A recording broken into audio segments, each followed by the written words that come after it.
Zara Blackwood never imagined that clicking accept on a random university email would lead her to discover the monster hiding behind her carefully crafted smile. The message from Dr. Evelyn Cross at the Behavioral Sciences Institute seemed innocent enough, just another psychology study offering $50 for an hour of her time. But as Zara sat in the stark white laboratory room, staring at a computer screen that would soon reveal her darkest truth, she realized some discoveries about yourself can destroy everything you thought you knew. Zara had always been the perfect student, the reliable friend, the daughter who never caused trouble. At 23, she was finishing her Master's degree in social work with dreams of helping troubled teenagers find their way. Her apartment walls were covered with thank you cards from the kids she'd mentored, and she volunteered every weekend at the local crisis hotline. Everyone who knew her would describe Zara as genuinely good, someone who cried during commercials about abandoned animals and couldn't even kill spiders without feeling guilty. The laboratory building felt different after hours, its empty hallways echoing with an unsettling stillness that made Zara's skin crawl. She found room 237 exactly where the email had directed, but when she knocked, nobody answered. The door was unlocked, revealing a space that looked more like an interrogation room than a research facility. A single metal desk held an ancient-looking computer, and the walls were bare except for what appeared to be a two-way mirror. Dr. Cross entered without warning, her heels clicking against the linoleum floor like a countdown timer. She was younger than Zara had expected, maybe 40, with jet black hair pulled back severely and eyes so dark they seemed to absorb light rather than reflect it. Her smile was perfectly professional, but something about it made Zara want to run. "Zara, thank you so much for volunteering. I hope you didn't have trouble finding the building." Dr. Cross settled into the chair across from her, opening a leather portfolio that looked expensive and well used. "Before we begin, I need you to understand this study measures instinctive responses to moral dilemmas. The key is to answer quickly. Your first reaction is usually the most honest." The computer screen flickered to life, displaying a simple interface with a timer at the bottom. Zara's palms were sweating despite the air conditioning that made the room uncomfortably cold. Something felt wrong about this whole situation, but she needed the money, and backing out now seemed cowardly. The first questions were standard ethical scenarios she recognized from her philosophy classes. Would you lie to protect someone's feelings? Would you steal medicine to save a dying relative? Zara clicked through them easily, confident in her moral foundation. But as the test progressed, the questions became more complex, more disturbing, accompanied by images so realistic they made her stomach lurch. Then the screen displayed a scenario that made her blood freeze. A terrorist had planted bombs in 2 buildings, an elementary school with 300 children and a nursing home with 50 elderly residents. The authorities could only evacuate 1 building before the explosions. Which would she choose to save? The timer started counting down. 30 seconds. 29, 28. Zara stared at the screen in horror. Both choices were unspeakable, but the math was obvious. Save the children. Sacrifice the elderly. Her cursor hovered over the elementary school option, but then the details updated. The nursing home residents were Nobel Prize winners, cancer researchers, brilliant minds whose work could save millions of lives.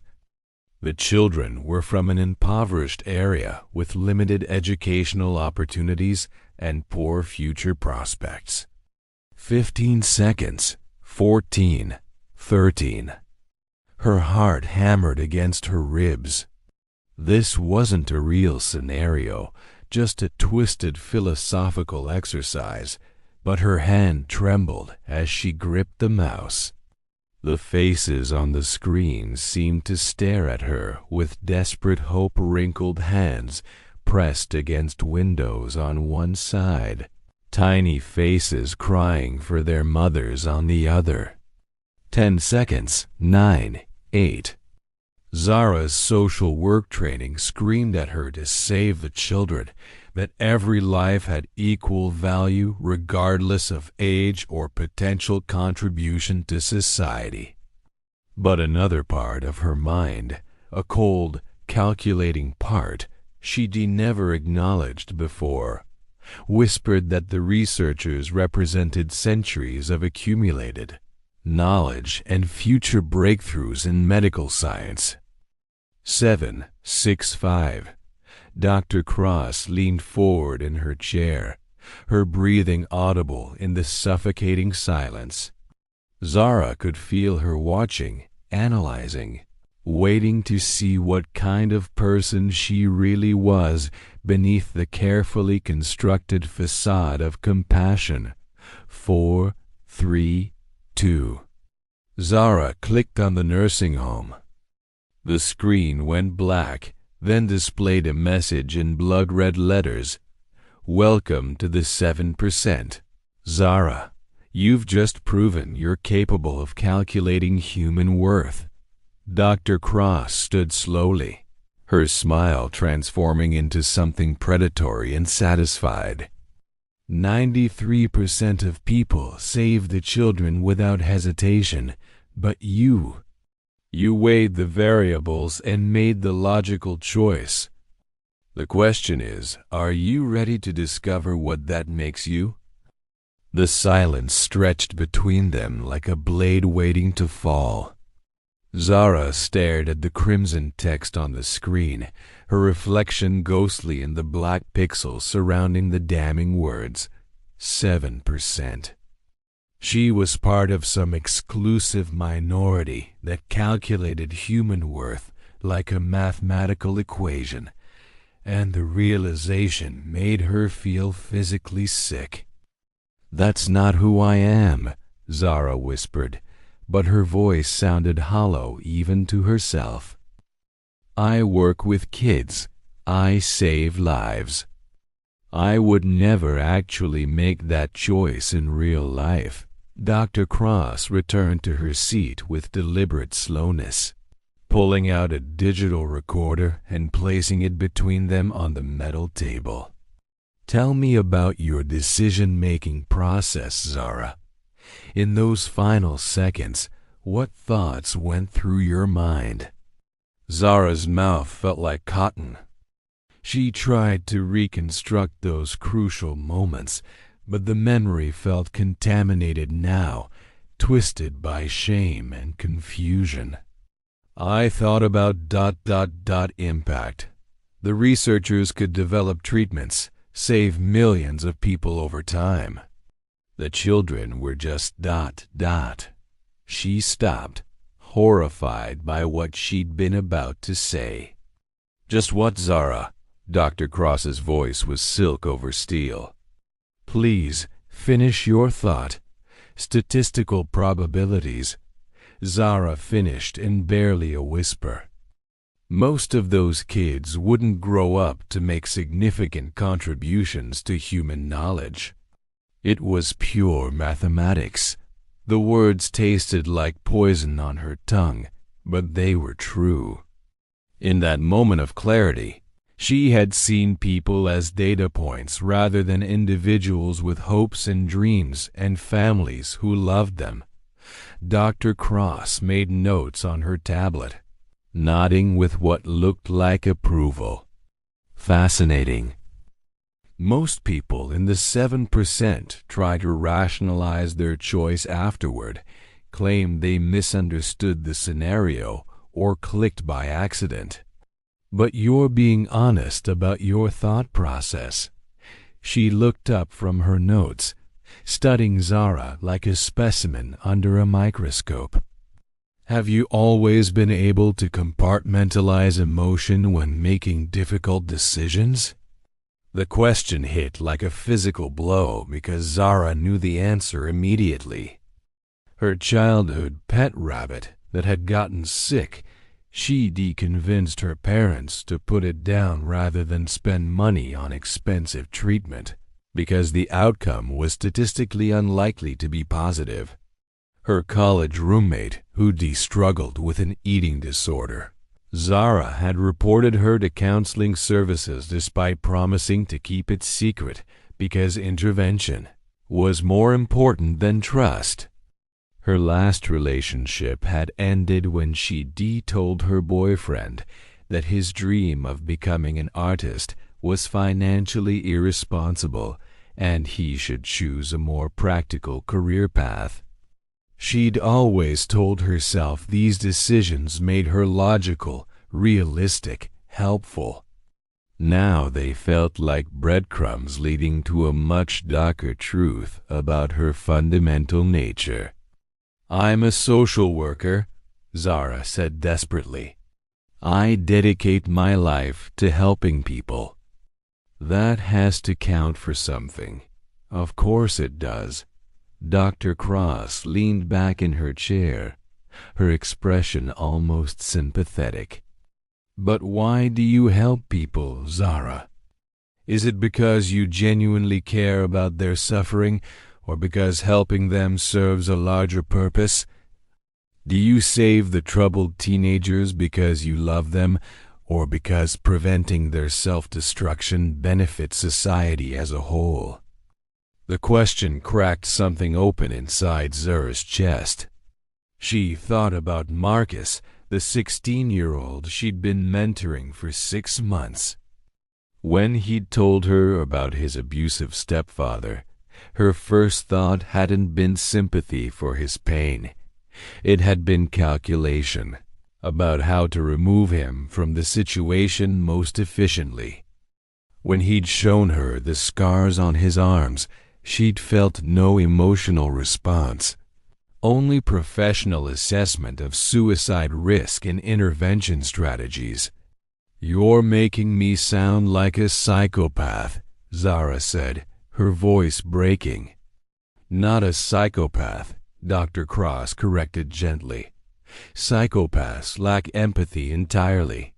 You have empathy, you simply process it differently than most people. You understand emotional pain, but you don't let it cloud your judgment.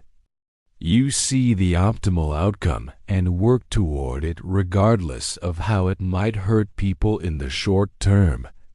She paused, watching Zara's face carefully.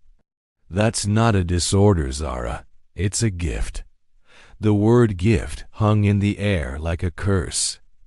Zara felt tears building behind her eyes, but even now, even in this moment of devastating self-discovery, part of her mind was analyzing the situation objectively. Crying would make her appear unstable, potentially ending her participation in whatever this really was. Dr. Cross was clearly building toward something, and Zara needed to understand what before she could decide how to respond. "What do you want from me?" Zara asked, forcing her voice to remain steady. Dr. Cross smiled, and for the first time, it looked genuinely warm. "I want to offer you an opportunity to work with others like yourself. People who understand that traditional morality is often an obstacle to genuine progress." She opened her portfolio and pulled out a glossy brochure that looked like it belonged to an exclusive graduate program. The Institute for Strategic Psychology. We study practical applications of cognitive flexibility in high-stakes decision-making. Zara flipped through the brochure, seeing photographs of impressive facilities, testimonials from successful alumni, and course descriptions that made her pulse quicken despite her fear. What kind of practical applications? Corporate restructuring that saves companies from bankruptcy even when it means eliminating thousands of jobs. Military strategy that minimizes casualties by accepting calculated losses. Medical triage protocols that save the maximum number of lives by prioritizing based on survival probability rather than severity of need. Dr. Cross leaned forward, her eyes bright with enthusiasm. We train people to make the decisions that others can't, the choices that save the most people even when they seem cruel on the surface. Zara closed the brochure, her hands shaking slightly. And if I'm not interested? Then you walk out of here tonight and spend the rest of your life wondering what you might have become. You'll go back to your social work, helping one teenager at a time while the system they re-trapped in continues to fail thousands of others. Dr. Cross's voice dropped to a whisper. You'll always know that you're capable of more, but you'll never have the courage to embrace it. The challenge in her voice was unmistakable, and Zara felt something stirring in her chest, not fear now, but excitement. For the first time in her life, someone was offering to help her stop pretending to be normal, to stop forcing herself into the shape of conventional compassion when her mind worked so differently. What would I have to do? Zara asked, and even as the words left her mouth, she knew she'd already made her choice. Zara didn't sleep for 3 days after leaving Dr. Cross's laboratory.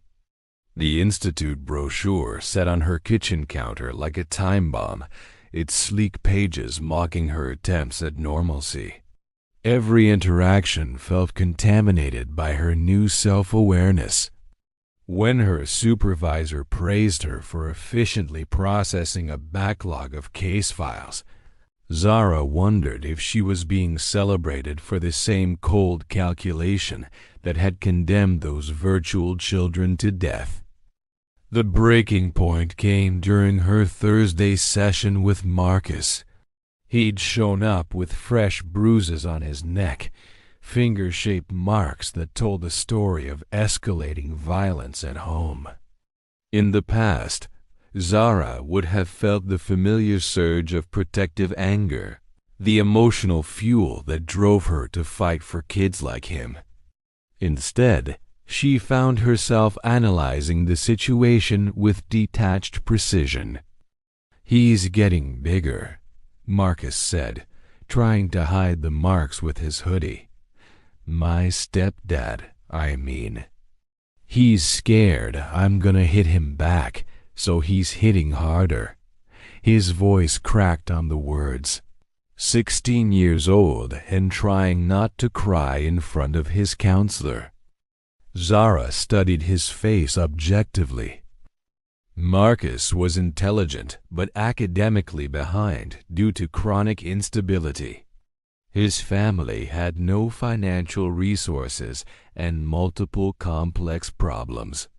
Even if she removed him from the abusive situation, his statistical likelihood of success was marginal.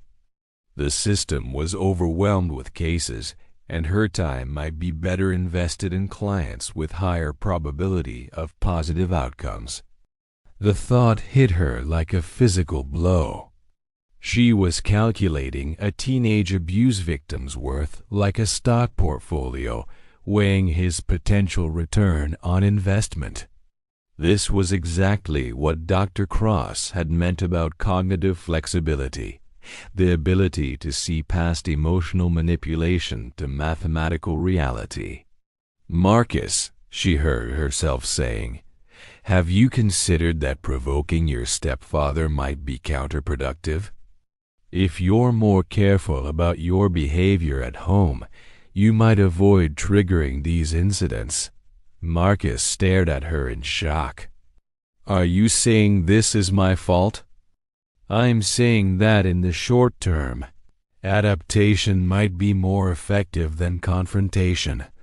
The words came out of her mouth with clinical precision, and she watched Marcus's face crumble with the same detached interest she might observe a chemistry experiment. Violence often escalates when the victim resists. Strategic compliance could reduce your physical risk until you turn 18. Marcus stood up abruptly, his chair scraping against the floor. "What's wrong with you? You sound like you don't even care that he's beating me." Zara felt nothing watching him struggle with tears. Worse than nothing, she felt vindicated. Marcus was proving her point by reacting emotionally instead of processing her logical advice. His pain was real, but his response to it was counterproductive and self-defeating. "I care about finding solutions that work," she said evenly. "Sometimes the truth isn't what we want to hear." Marcus grabbed his backpack and headed for the door, turning back to look at her with an expression of pure betrayal. "You used to be different. You used to care about us, not just your stupid reports." He paused, studying her face like he was seeing her for the first time. "Now you're just like all the others, cold and fake and useless." After he left, Zara sat alone in her office, staring at the motivational posters on her walls that suddenly seemed like elaborate jokes. Every child matters. Compassion changes lives. Hope is the thing with feathers. Empty words designed to make her feel good about work that was ultimately futile. She was trying to bail out the ocean with a teacup while pretending each drop mattered. Her phone buzzed with a text from an unknown number. "Saw Marcus leave your office early. Looks upset. Ready to stop playing pretend? E.C." Zara's blood turned to ice. Dr. Cross was watching her somehow, monitoring her sessions, her progress, her transformation. She looked around the office wildly, searching for cameras or listening devices, but found nothing obvious. The paranoia was almost worse than the surveillance itself. How long had she been watched? How much did Dr. Cross know about her life? She called the number from the brochure with trembling fingers. "Hello, Zara." Dr. Cross answered immediately, as if she'd been waiting. "I was wondering when you'd reach out. How are you monitoring me?" Zara's voice was barely a whisper. "I'm not monitoring you, Zara. I'm simply observing your natural evolution." Dr. Cross's voice was warm, almost maternal. "You're discovering who you really are beneath all that social conditioning. It's beautiful to watch, actually. Like a butterfly emerging from a chrysalis. I just told an abused kid that getting beaten was partially his fault. That's not beautiful, that's monstrous. Is it, or is it honest?" Dr. Cross paused, letting the question sink in. "Marcus has been in and out of the system for years. How many counselors has he seen? How many well-meaning professionals have promised to save him? And where has all that compassion gotten him? Zara closed her eyes, remembering Marcus's file. 3 previous counselors, 2 failed foster placements, a juvenile record for shoplifting and truancy. He was trapped in a cycle that traditional interventions had failed to break. You gave him practical advice that might actually keep him safe, Dr. Cross continued. Yes, it was uncomfortable to hear. Yes, it challenged his victim narrative. But it was also the first honest assessment of his situation he's probably ever received from an adult. He looked at me like I was a monster, because you stopped enabling his self-destructive patterns, because you refused to participate in the comforting lie that he's powerless in his situation. Dr. Cross's voice grew more intense. Zara, you have a gift for seeing through emotional manipulation to underlying reality. That gift is wasted on individual counseling. Let me show you what you're really capable of. The address came via text 30 seconds after she hung up a downtown office building. 23rd floor, tomorrow at 7 p.m. Zara stared at the message until her eyes blurred. She could ignore it, delete it, pretend this conversation had never happened. She could go back to her old life of pretending that conventional compassion was working, that her emotional responses were genuine rather than carefully performed. But Marcus's words echoed in her mind. Now you're just like all the others, cold and fake and useless. He'd seen through her performance before she'd even realized she was performing. If she was going to be a monster, she might as well be an effective one. The next evening, Zara found herself in an elevator ascending toward a future she couldn't imagine. The doors opened on the 23rd floor to reveal something that looked more like a corporate headquarters than a psychology institute. Glass walls, modern furniture, and a reception desk staffed by an impeccably dressed young man who smiled at her with predatory warmth. "Miss Blackwood," he said, before she could introduce herself. "Dr. Cross is waiting for you in conference room, right through those doors." The conference room contained a dozen people around her age, all sitting at a polished table with tablets and name cards in front of them. Dr. Cross stood at the head of the table, looking more like a CEO than an academic researcher. "Welcome to your real education," she said as Zara took the empty seat marked with her name. "Everyone in this room scored in the 7%. Everyone here has the same potential for strategic thinking that you've just discovered in yourself." She activated a wall-mounted screen that displayed a complex organizational chart. "We call ourselves Apex Solutions, and we solve problems that traditional approaches can't handle." Zara looked around the table at her fellow 7%ers, young, attractive, intelligent-looking people who watched her with the same calculating interest she'd used to assess Marcus. There was something predatory in their expressions, something that suggested they'd all undergone the same transformation she was experiencing. "What kind of problems?"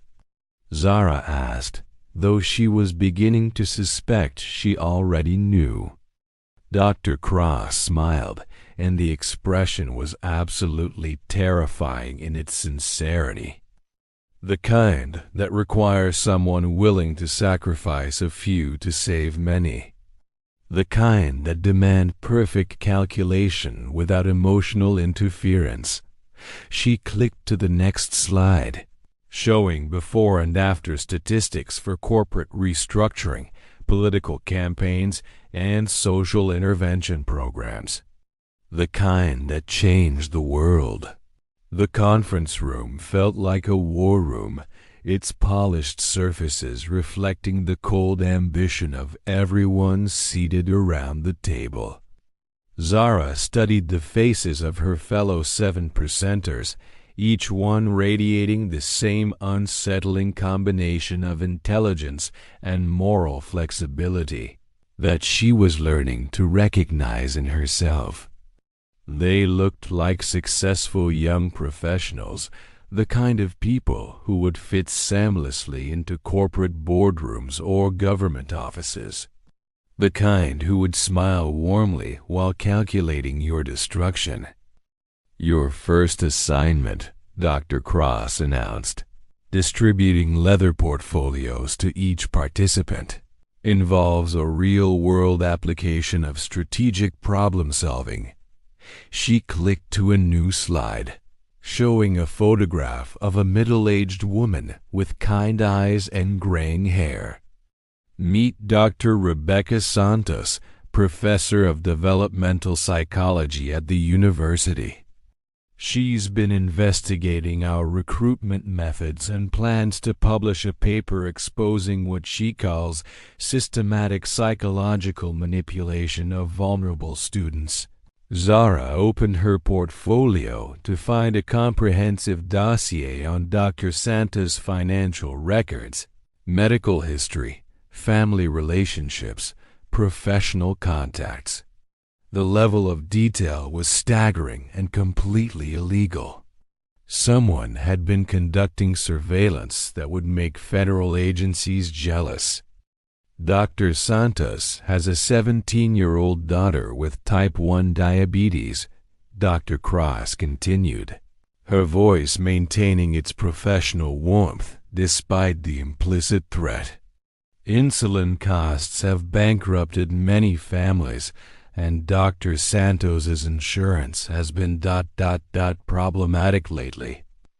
She also has aging parents in a care facility that's quite expensive. She paused, letting the implications sink in. Your task is to neutralize Dr. Santos's research without leaving any traceable connection to Apex Solutions. A young man named Trevor raised his hand. When you say neutralize, are we talking about? I'm talking about elegant problem-solving, Dr. Cross interrupted smoothly. Violence is crude, inefficient, and draws unwanted attention. You have access to sophisticated tools, financial pressure, professional sabotage, social isolation, reputation destruction. The goal is to make Dr. Santos withdraw her research voluntarily and discourage others from pursuing similar investigations. Zara stared at the photograph of Dr. Santos, whose expression reminded her uncomfortably of her own mother. This was a woman who dedicated her career to understanding child development, probably because she genuinely cared about protecting young people from harm. Now she was being targeted for trying to expose a program that was systematically identifying and corrupting students with specific psychological profiles. What if we refuse? Asked a young woman with platinum blonde hair and dead eyes. Dr. Cross's smile never wavered. Then you leave tonight and never speak of what you've learned here. But you also lose access to opportunities that could transform your entire life trajectory. She clicked to another slide showing salary figures, career advancement statistics, and political connections. Apex Solutions graduates hold executive positions in Fortune 500 companies, federal agencies, and international organizations.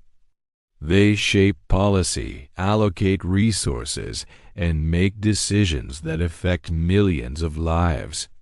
They are, quite literally, among the most powerful people on the planet. The carrot and stick approach was elegantly executed.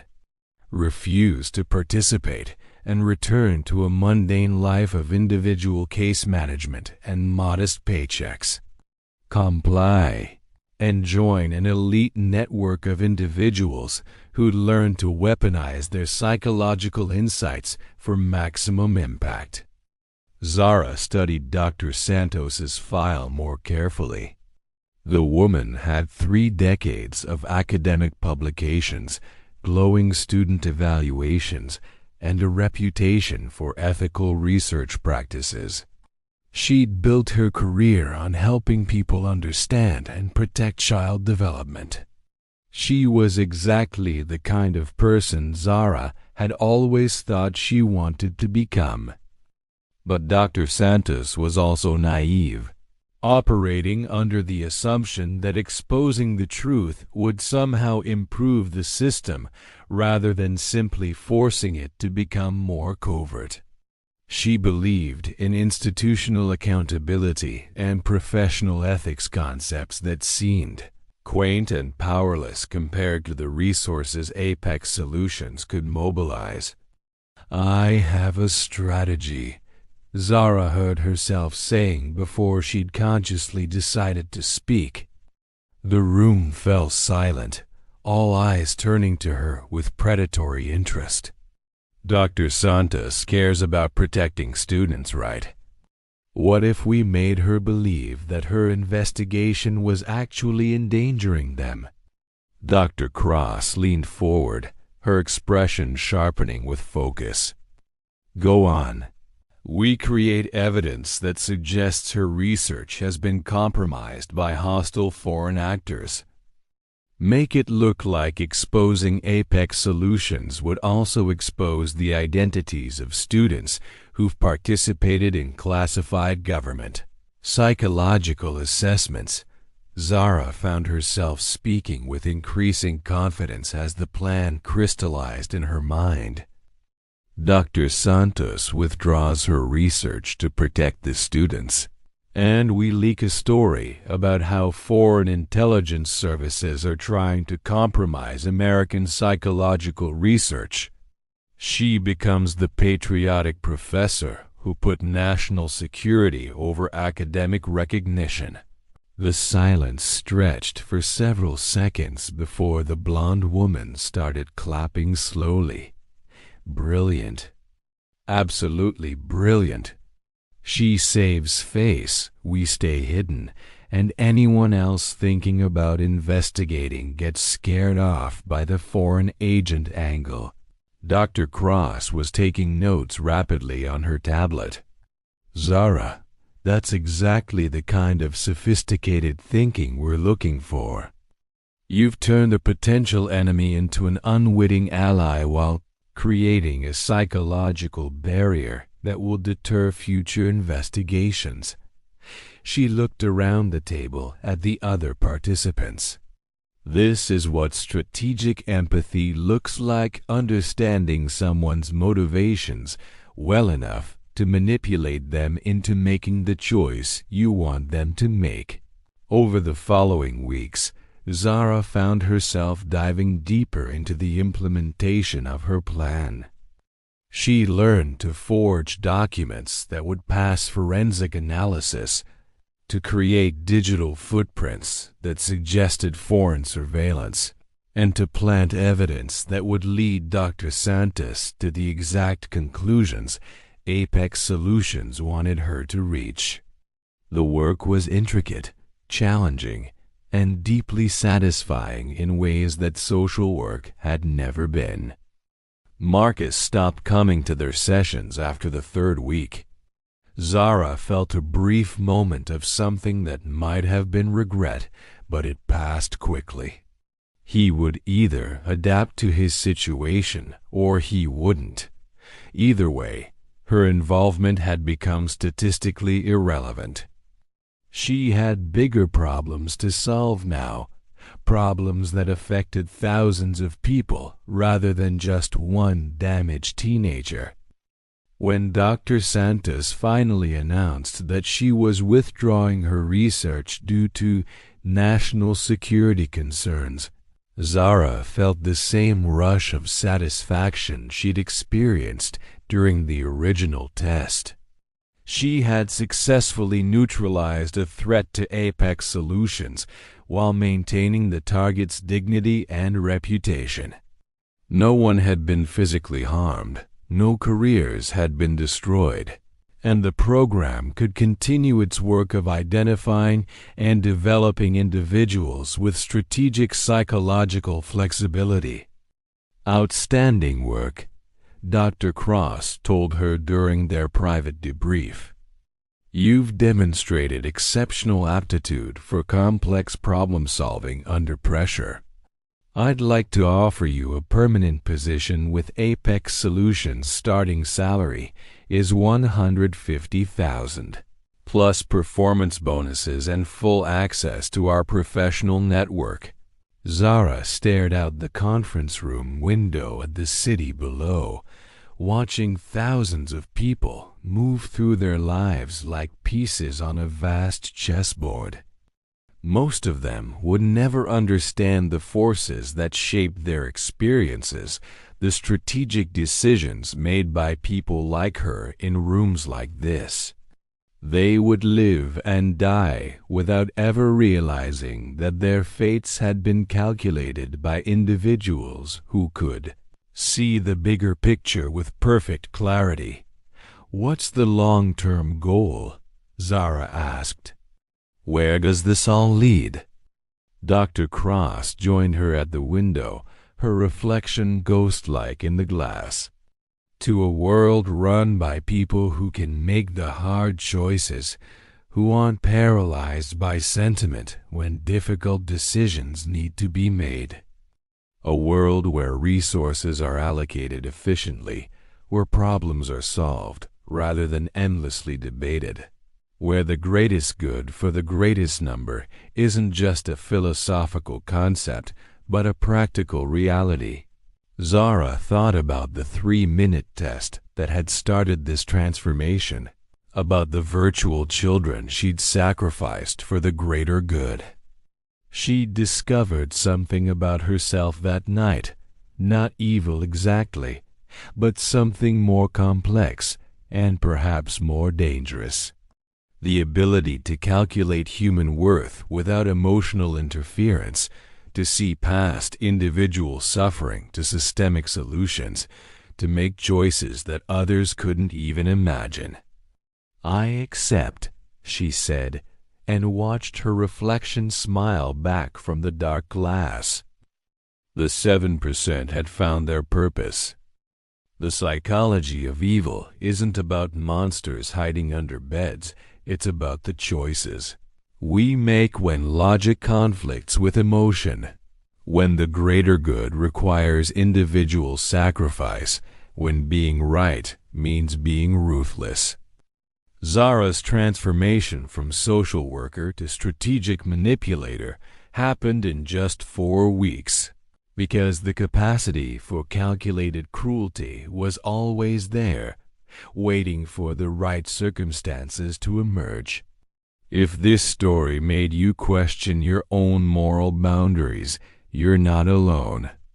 Share it with someone who thinks they could never make the choices Zara made, and see how confident they remain after taking their own 3-minute test. Subscribe for more psychological thrillers that will make you question everything you believe about human nature. And remember to hit that notification bell next week. We're exploring the true story of how a single psychological assessment identified future world leaders and serial killers with 94% accuracy. Some discoveries about human nature are too dangerous to ignore and too fascinating to resist. Let me know in the comments. At what point did you realize Zara was beyond redemption, or do you think she was saving the world? The line between heroism and villainy might be thinner than you think.